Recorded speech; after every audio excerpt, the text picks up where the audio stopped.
So if you look at some of the actual numbers, that's, can you see that? Can you see that? Okay, so these are the numbers now, internal versus external IP. Total sales, so the split was about $6 billion of internal IP versus about $2 billion of external IP. So pretty, that's what, a 3-time multiple on internal IP.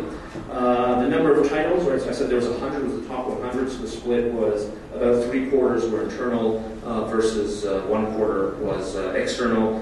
And average sales, right, so even here, the average sales, certainly the internal IP, I mean, not a huge margin, but still a decent improvement over, it's what, $4 million per title. Now again, I mean, this is the top 100, so it's unclear how this would play out if you had sort of the full tail of data. The important number is really this thing called standard deviation. Standard deviation in statistical terms kind of represents the unpredictability of the numbers across, or spread of numbers. Or is it sort of a measure of risk? This is something that stockbrokers will use to determine unpredictability or risk of a particular stock. So here what we're seeing is that the standard deviation of internal IP is actually much higher than, it's in fact significantly higher from a dollar amount and even from a percentage amount than external IP. So here a higher number is bad. You want it to be lower. So what this is actually showing us from a statistical point of view is that in fact internal IPs are more risky because the spread of where your sales spread is much broader. And if we go back to the curve, that's why the blue curve is so much wider and the red curve is tight.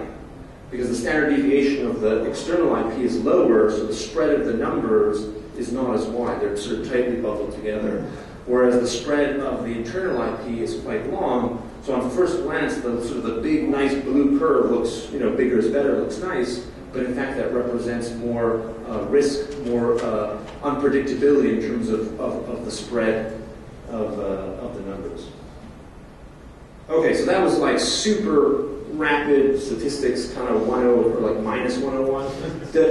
Before I move on, did anyone want to question this idea of standard deviation and risk, unpredictability, that kind of stuff? Yeah? Well, the only thing would be that the poorest performing of each of those two groups brings in about the same. Yeah, it's a really good point. Kind of going back here. Yeah. So so let's say I think the lowest point, I think this one was about 28, and this one I think was 27. So yeah, in the end, the lowest generator, and I think that's largely due to the fact that these are the top 100. That if I were to speculate, I would think so. If we just the historical clear thing again. Okay, so let's say if I had to speculate, if I had all of the data, this is total speculation, my speculation would lead to that the internal IP line, the internal IP line would kind of go like, something like that, and the external would kind of start here and maybe, I did a horrible job, sorry. Where's my eraser? Let's kill this. So my speculation would be that the blue line here would kind of go much lower and kind of hit zero for all those crappy crazy IGDA games, and that the lowest point, if we had all the data, would not kind of quite go as low as possible. And I wasn't really going to cover this, but also I'm going to speculate that if we sort of drew a break-even line, right? So if this here was money, and we said the average break-even on a title, again, it's just sort of pure, oh jeez, drawing on a slant is not.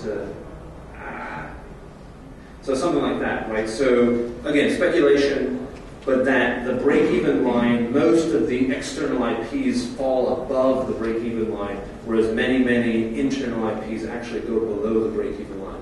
Again, that's pure speculation, because I don't have the numbers to prove that. I think in that sense, you're talking about games that actually get finished making the shell, and instead of new terms, revenue more like the subject. Yeah. Yeah, so I mean, and we have no way to collect that data, but if there was actual titles that original ideas or internal IP that never made the light of day and got canceled because some of those risks we talked about. Those I guess would be on the zero line, right? They sort of started piling up on the over here on the zero line. So that's complete speculation. I don't know if the numbers would sort of bear that out or not. So okay, let me just get back to what it was.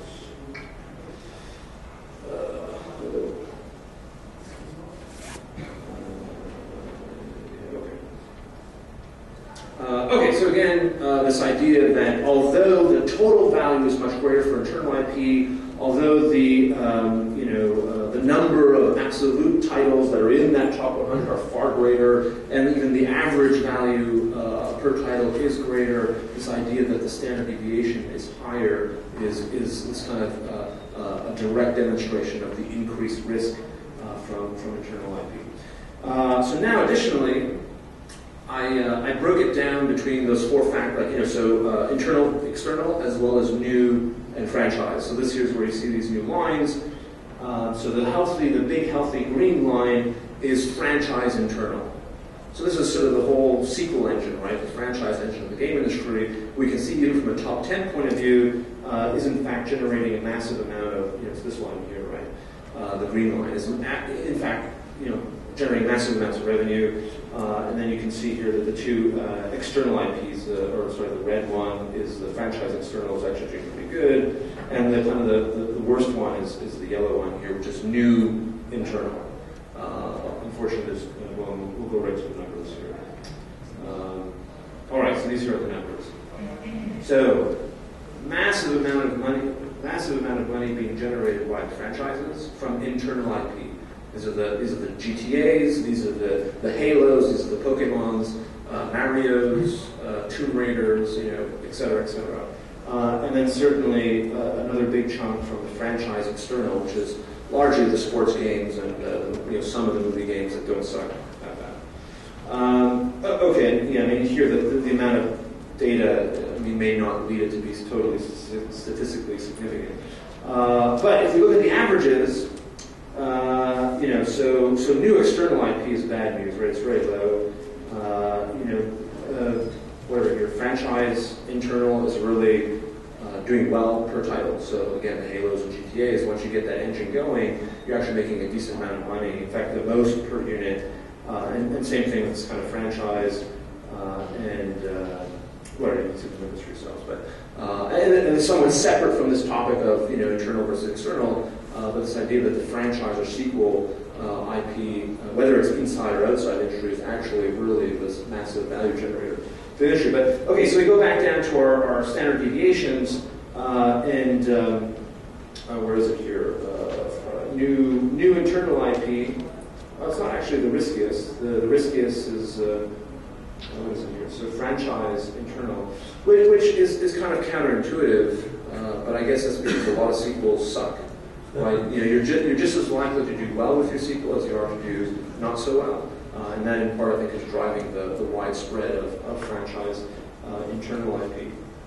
And then so in essence, the lowest standard deviation, which I'm kind of surprised. In both cases, external IP is less risky, right? 38 and 44 versus 55 and 64. I was a little surprised. Oh no, sorry, jeez. Where is it? External? Yeah, external. Yeah, I got that right. Sorry. Gently. So in both instances, the external IP appears to be, from a statistical point of view, actually far less risky than either the new or franchise internal. All right. So again, that's numbers based on the top 100. Again, if we had a longer sort of range of numbers, I don't know if the trend would hold or not, but that's kind of what I had to play with. So if we turn to our kind of friendly publisher guy, looks a little bit like the publisher. No, I'm joking. I'm kidding. So he kind of has two choices, right? He's looking at kind of this kind of tightly packed internal line, which we sort of speculated is maybe mostly above break even. Again, pure speculation. And he's got this kind of other choice of this huge long kind of line which let's say more of it is below break even against speculation. And what does this guy have to worry about?